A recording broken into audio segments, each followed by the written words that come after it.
amafaranga wagiteye n'ubizi.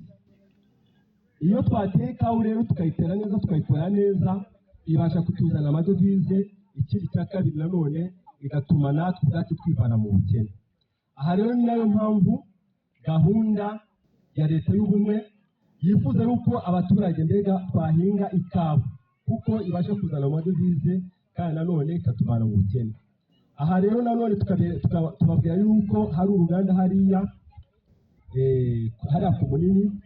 Uru ruganda nanone rukaba rushishikariza buri muhinzi w'ikawa, ariko cyane cyane babandi bafite ikawa zishaje.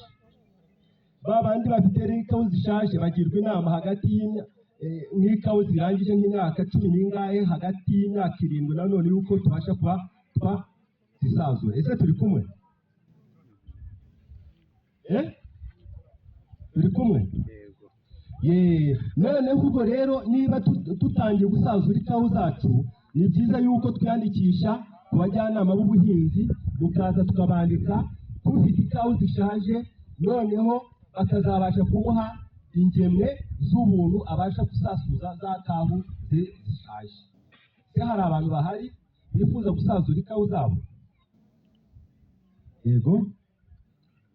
Abahari rero mushobora kumusanga abandika ku gafomu baduhaye, nuko tukohereza liste yanyu, bakazabaha imibyaro y'ikawa kugira ngo mubashe gusazura za kawa zanyu.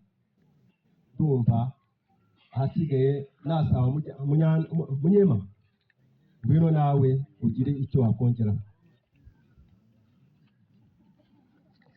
Ubwunganizi. Niba mwishimye nimwiha amashyi. Murakoze.